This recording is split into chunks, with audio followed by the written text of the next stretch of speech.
Baik, bismillahirrahmanirrahim. Assalamualaikum warahmatullahi wabarakatuh. Kembali lagi ya kawan-kawan bersama saya, Iman dan Putra Mulia.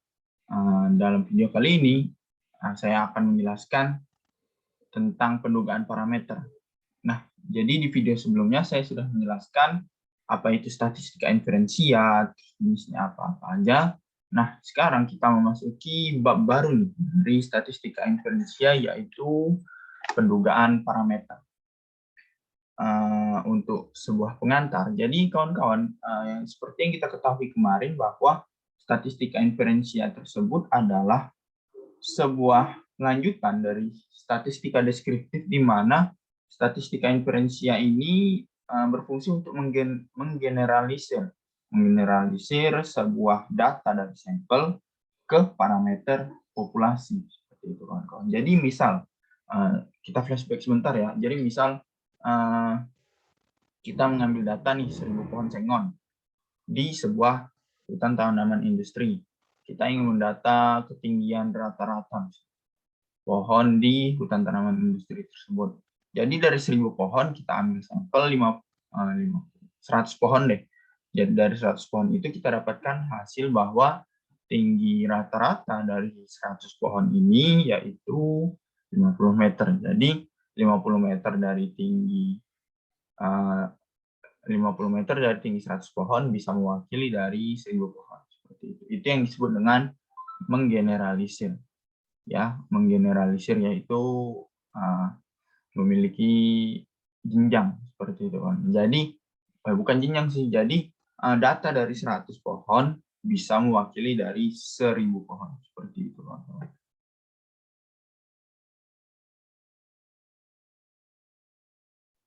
Nah, jadi kawan-kawan, selanjutnya dalam data pasti kita memiliki, misalnya nih dari 1000 pohon itu pasti tidak semuanya tingginya itu 50 meter.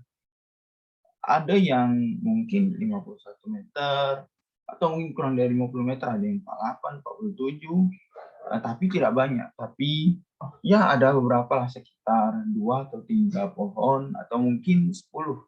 Tapi jumlahnya ini tidak mendominasi. Jumlahnya ini hanya sebagai minoritas seperti itu, kawan-kawan.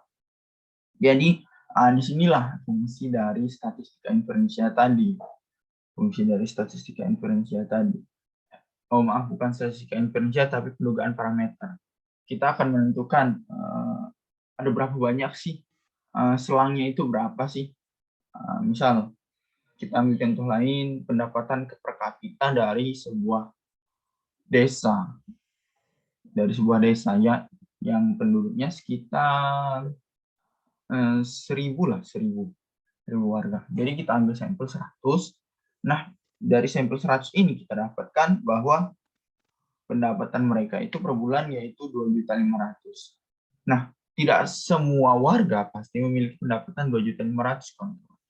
Ada mungkin yang sekitar 4 juta, ada yang mungkin kurang dari 2.500.000. Ya, adalah yang melebihi dari rata-rata, ada juga yang kurang dari rata-rata. Akan tetapi mereka tidak banyak, hanya sebagian kecil. Nah, itulah rentangnya nanti berapa persenkah warga yang memiliki penghasilan 25 juta, 2,5 juta tadi. Nah, disinilah kita bisa menentukannya di pendugaan parameter.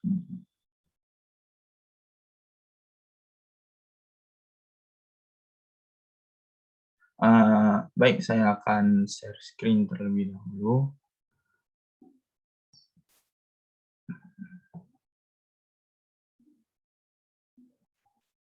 Nah, jadi kawan-kawan, di sini saya sudah menyiapkan PowerPoint. PowerPoint sederhana sih.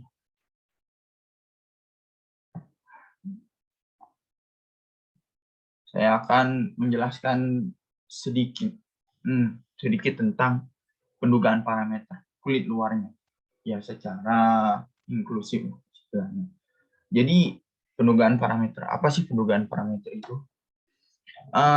Pendugaan parameter adalah kegiatan menggeneralisir data sampel kepada data populasi. Yang itu tadi kawan-kawan, yang sudah saya jelaskan di awal bahwa misal kita mengambil data lain nih, data curah hujan, jangan curah hujan deh, data tingkat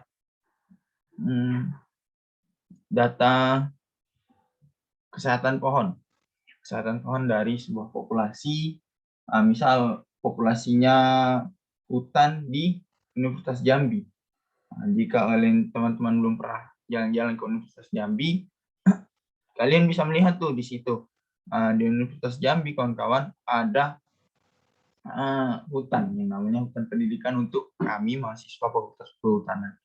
Jadi di situ misal kita ambil data tingkat kesehatan pohon yang ada di sana. Kan di situ banyak tuh, mungkin ada hampir ribuan ya pohonnya di sana. Nah, kita ambil data itu 100 pohon secara objektif, secara acak. Perlu saya ingatkan lagi kawan-kawan, kita dalam mengambil data tidak boleh secara subjektif, tidak boleh secara milih-milih. Nantinya kalau kita mengambil data secara subjektif, hasilnya itu akan bertentangan dengan data populasi. Jadi itu kita ambil data secara objektif, kita ambil misal sampelnya 50 pohon deh. Nah, dari 50 pohon ini kita dapatkan kesimpulan bahwa sekitar 40 pohon ini sehat, sementara 10 pohon ini mengalami kerusakan yang ringan. Jadi dari 50 ini 40 sehat. Jadi data dari 50 pohon ini kan ada ranknya, ada jaraknya istilahnya itu. Ada ya ranknya seperti itu kawan-kawan. Jadi kita bisa mengambil kesimpulan bahwa satu populasi di kawasan hutan Unja ini sehat semua. Seperti itu. Dari data 50 tadi bisa mewakili data populasi di hutan pendidikan Universitas Jambi. Seperti itu kawan-kawan. Nah, saya memiliki ilustrasi bahwa parameter itu di lambang parameter ya, mu ini dari rata-rata populasi.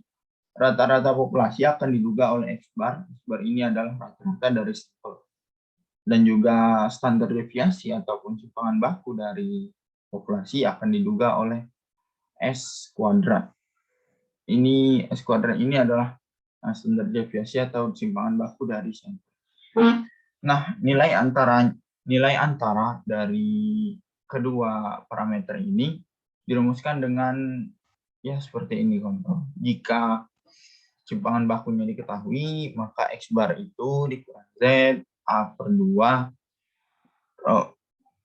simpangan baku per akar N. Nah, di sini cuman yang membedakan adalah tanda plus minus. Jadi sebelah kiri ini minus, sebelah kanan plus. Nah, kalau kan kadang kita sering menjumpai nih sebuah data, kita tidak mengetahui simpangan baku dari populasi. Nah, maka rumusnya adalah ini, menggunakan sebaran itu. Seperti itu. Nah, contoh ya. Kita ambil suatu contoh acak dari sebuah populasi pohon jelutung yang berjumlah 1000 batang, menghasilkan nilai tengah dan simpangan baku mutu rata-rata berturut-turut sebesar 50 meter. Jadi jadi rata-ratanya itu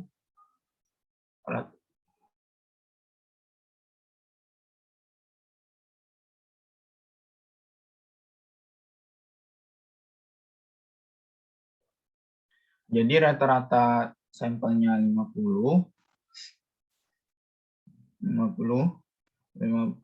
oh maaf, bukan 50 meter, ini maksudnya 50 batang. 50 batang untuk 50 meter. Itu. Dan standar deviasinya 10 meter. Hitunglah keseluruhan tinggi pohon jika selang kepercayaannya itu 95% bagi nilai tengah tinggi rata-rata seluruh pohon jelutung tersebut. Nah, di sini kita bisa mendapatkan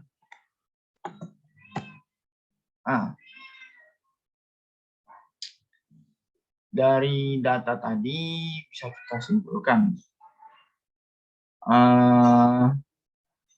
diketahui rata-ratanya 50, simpangan bakunya 10, dan nilai Z nilai Z sebelah kanan adalah 0,025.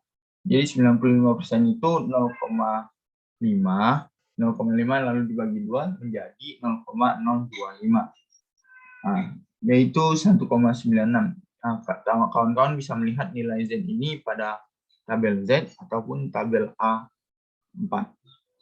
Nah, banyak itu di Google, kawan-kawan. Nanti kawan-kawan bisa cek sendiri ya. Maka untuk selang kepercayaan 95% adalah, nah ini, kita masukkan rumus dan hasilnya adalah untuk 95%. Nah, ini hasilnya, kawan-kawan. Jadi tinggi pohon itu 50 meter, 95% itu ya mungkin berada dari antara range atau kisaran 49,3862 meter sampai 50,6138 meter. Seperti itu, kawan-kawan. Itu untuk selang kepercayaan 95%.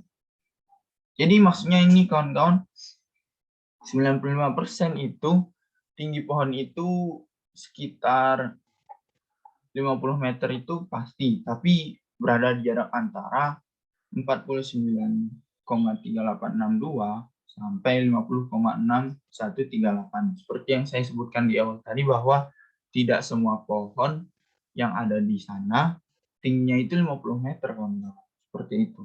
Nah, inilah gunanya selang kepercayaan itu untuk lebih pasti lagi kita mendapatkan data agar nantinya para peneliti yang ingin menganalisis ataupun yang ingin menggunakan data kita itu tidak salah dalam menganalisis dan mengambil sebuah kesimpulan, mengambil sebuah konklusi dari data yang telah kita buat, kawan-kawan. Disinilah gunanya pendugaan parameter.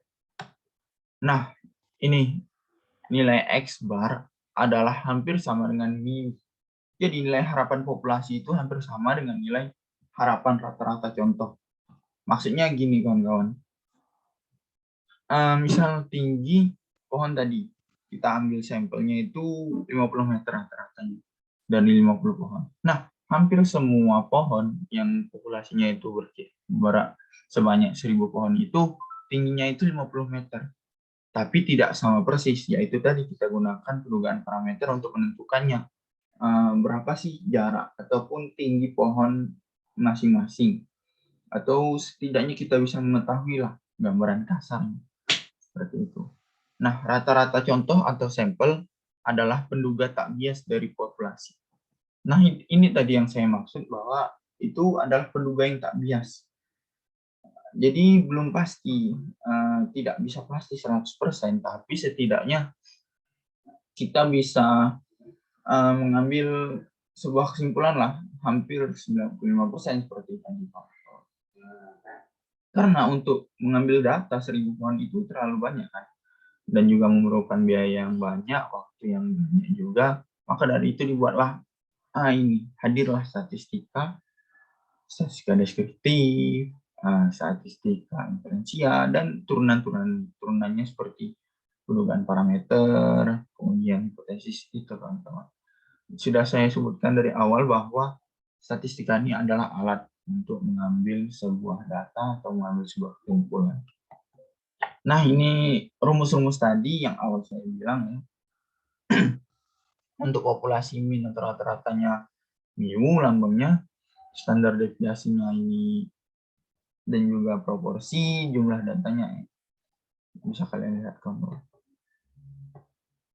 Baik, hanya itu yang dapat saya sampaikan, kawan-kawan. Saya mohon maaf jikalau penyampaian saya ini masih rancu ya, atau belum bisa tersampaikan secara 100%, karena seperti yang di awal saya sebutkan tadi, saya akan menjelaskan apa itu pendugaan parameter ini secara kulit luarnya saja, dengan maksud harapan agar kawan-kawan ini bisa lebih aktif lagi mencari materi dan mencari ya sumber-sumber lain yang bisa mungkin lebih bagus dan juga lebih baik penjelasannya dari yang telah saya jelaskan. Untuk itu saya mohon maaf atas segala kekurangan dalam penjelasan video ini, dalam pembuatan video ini, dan saya harap video ini bisa bermanfaat untuk kawan-kawan semua.